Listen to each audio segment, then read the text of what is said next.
BSc second year third year 2022-23 part 1। मेरे पिछले video में ये पेपर मैंने आधा सॉल्व किया था। नाउ आज हम पार्ट 2 से स्टार्ट कर रहे हैं। इसी 2022-23 के जितने आप ओल्ड पेपर सॉल्व करेंगे उतनी आपके लिखने की वो बढ़ेगी कि आपको कितने अच्छे से पेपर लिखना है। तो चलिए आज हम स्टार्ट करते हैं। ये आपका वीडियो फायरवॉल तक लास्ट वीडियो में कंप्लीट हो गया था पार्ट 1 में। पार्ट 2 आज हम स्टार्ट कर रहे हैं block level inline element HTML में, है ना। तो सबसे पहले हम ये देख लेते हैं कि आपको ये शॉर्ट आंसर लिखना है, तो बहुत शॉर्ट में आप इसको लिखना।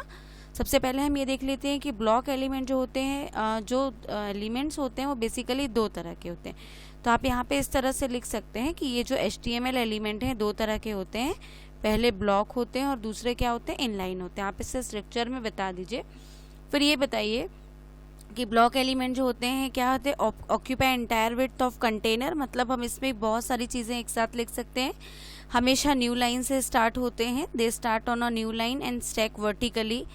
These elements are typically use to create larger section of the content. जैसे आपको टेबल बनानी है, लिस्ट बनानी है, बहुत आपको लार्जर कंटेंट बनाना है किसी चीज़ का, मतलब जिसके अंदर अंदर आपको टेक्स्ट लिखने हैं, तो वो ब्लॉक एलिमेंट कहलाएंगे। अब आपको समझ में आ ही गया होगा। इनलाइन एलिमेंट क्या होंगे, जितनी ज़रूरत है उतना ही स्पेस वो ऑक्यूपाई करेंगे। साइड बाय साइड इनको लिखा जाता है।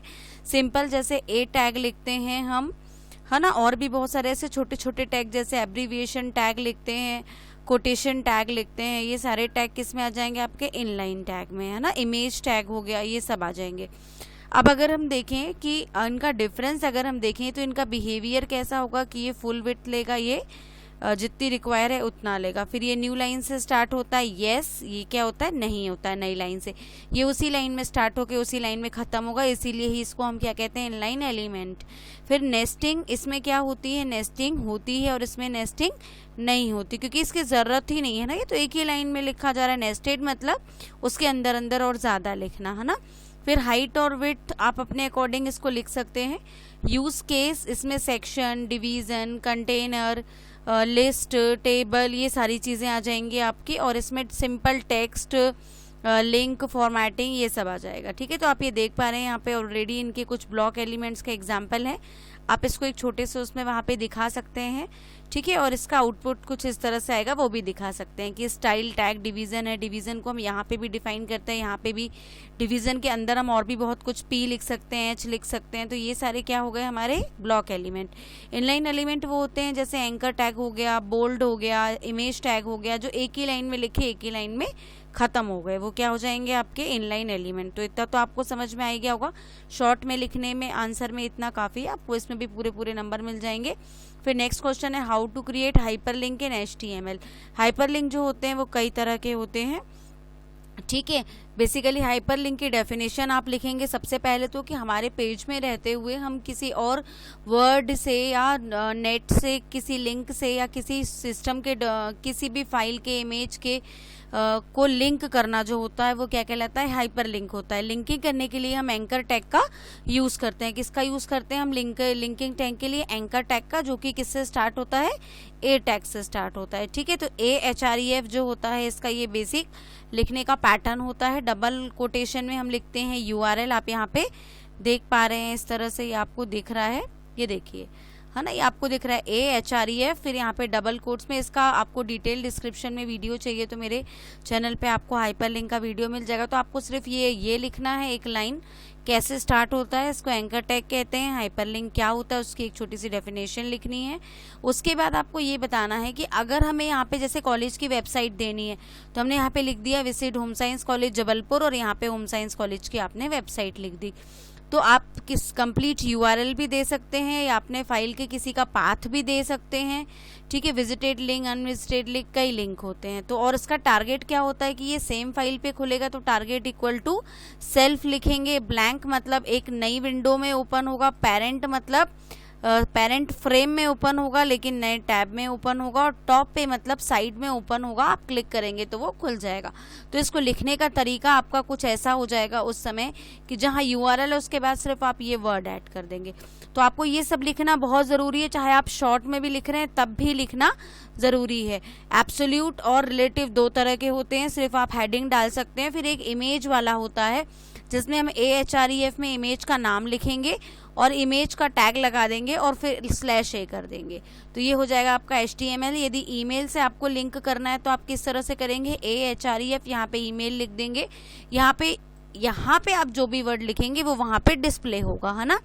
तो बटन अगर आपको बनानी है तो बटन लिंक में क्या करेंगे, आप जावास्क्रिप्ट की कोडिंग लिख सकते हैं, document.location, और यहाँ पे आप उस लोकेशन का नाम दे दीजिए। तो एक बटन बन के आएगी और जैसे ही उस बटन पे आप क्लिक करेंगे तो ये खुलेगा। तो बस आप 2-3 तरह के लिंक बता दीजिए कि टाइटल लिंक कर सकते हैं, ये लिंक कर सकते हैं, आपको उसमें भी पूरे नंबर मिल जाएंगे। थर्ड क्वेश्चन क्या है, CSS एलिमेंट सिलेक्टर क्या होता है। तो सबसे पहले तो हम ये देख लें कि सिलेक्टर क्या होते हैं। सिलेक्टर वो होते हैं जो हम नोटपैड में CSS लिखते समय स्टाइल्स में ऊपर की तरफ डिफाइन करते हैं। जैसे आपने पहले भी पढ़ा है कि जैसे हम जब भी कोई स्टाइल टैग लिखते हैं ना, यहाँ पे ऐसे लिखते हैं ना स्टाइल टैग लिखने के बाद फिर हम यहाँ पे क्या लिखते हैं, /स्टाइल लिखते हैं। /स्टाइल लिखने के अंदर यहाँ पे हम क्या लिखते हैं, H लिखते हैं, फिर H के बाद इसको ब्रैकेट के अंदर यहाँ पे कुछ लिखते हैं। तो ये जो H है ये है आपका सिलेक्टर, जो कि CSS में स्टाइल लिखते समय यूज होता है। P है आपका सिलेक्टर। ये सब एलिमेंट सिलेक्टर हैं कि आपको कौन कौन से एलिमेंट किस तरह के चाहिए हैं, इनके नाम, इनकी ID के साथ हम अलग अलग पैटर्न में लिखते हैं। इन्हीं को हम क्या कहते हैं, एलिमेंट सिलेक्टर। तो एलिमेंट सिलेक्टर की अगर हम बात करें तो ये कई तरह के हो सकते हैं, ठीक है। जैसे कि मैं आपको बता देती हूँ एलिमेंट सिलेक्टर क्या होते हैं। सिंपल सिलेक्टर होते हैं, कॉम्बिनेटर सिलेक्टर होते हैं, स्यूडो सिलेक्टर होते हैं, स्यूडो क्लास, स्यूडो एलिमेंट और एट्रीब्यूट सिलेक्टर होते हैं, ठीक है। बेस्ड ऑन नेम, ID और क्लास होते हैं सिंपल जो हम बनाते हैं। यदि आपको रिलेशनशिप वाले बनाने हैं तो कॉम्बिनेटर हो जाएंगे। सर्टन स्टेट के साथ बनाने हैं, पर्टिकुलर किसी का एक ही नाम जो पूरे फाइल में कहीं नहीं हो, तो वो क्या हो जाएगा, स्यूडो क्लास। और स्यूडो एलिमेंट क्या हो जाएगा, एक एलिमेंट के साथ अगर हम बनाएंगे। और एट्रीब्यूट क्या हो जाएगा, मतलब A और P और उन सब के साथ अगर हम बनाएंगे, है ना। तो एलिमेंट सिलेक्टर की अगर हम बात करें तो जैसे P है, ये आपका क्या है यहाँ पे, एलिमेंट सिलेक्टर। अब इस एलिमेंट सिलेक्टर के अंदर हमने ये दे दिया, तो ये तो आप सिंपल सा आप इतना भी लिखेंगे तो आपको पूरे नंबर मिल जाएंगे, ये सिंपल हुआ। अब ID सिलेक्टर के लिए हमेशा हम हैश का यूज़ करते हैं। यहाँ पे आप कोई भी वर्ड लिख सकते हैं, यहाँ para1 लिखा है, आप ऋतु लिख सकते हैं, आप HTML लिख सकते हैं, 1 2 3 लिख सकते हैं। HTML मत लिखिएगा क्योंकि वो एक तरह का टैग होता है, आप 1 2 3 लिख दीजिए, कुछ भी लिख दीजिए, डजंट मैटर, है ना। तो जो भी ID का लिखने का होता है एलिमेंट में उसका जो हैश टैग होता है वो ID लिखने के लिए होता है, और जो स्टार हम यूज़ करते हैं वो क्लास सिलेक्टर के लिए यूज़ करते हैं, या डॉट यूज़ करते हैं ना, डॉट सेंटर। ये देखिए ये लिखा है डॉट सेंटर, क्यों लिखा है हमने, क्योंकि हम जहाँ पे डिवीज़न इक्वल्स टू सेंटर लिखेंगे तो उसको क्या करेगा, क्लास इक्वल टू सेंटर में ये वाली फॉर्मेटिंग को उठाएगा, है ना। तो ये हो जाएगा आपका। और इसके भी डिटेल में बेसिक वीडियो CSS की बनी हुई है, अगर आपको फुल वीडियो चाहिए तो आप मेरे चैनल पे विजिट कर सकते हैं, ठीक है। तो क्लास के लिए हम हमेशा क्या लिखेंगे, डॉट, ये आपको याद रखना। ID के लिए क्या लिखेंगे, हैश। आप सिंपल सिर्फ यहाँ पे हैश सेंटर लिख दीजिए और एज इट इज टिप दीजिए, यहाँ पे स्टार सेंटर लिख दीजिए, एज इट इज टिप दीजिए, और डॉट सेंटर लिख दीजिए, हैश सेंटर, तीनों चीज़ें लिख दीजिए और तीनों का नाम लिख दीजिए, आपको शॉर्ट आंसर में पूरे नंबर मिल जाएंगे। ये देखिए स्टार लिखा हुआ, ये यूनिवर्सल सिलेक्टर होता है। और ग्रुप सिलेक्टर इस तरह से 1 2 3 4 हो सकते हैं, तो इनको भी आप इस तरह से ग्रुप सिलेक्टर में लिख सकते हैं। तो कैसा लगा आपको आज का वीडियो ज़रूर बताइएगा। पार्ट 2 आपका कंप्लीट हो गया। पार्ट 3 में मैं आपसे मिलूंगी जावास्क्रिप्ट के वीडियोस को लेकर के।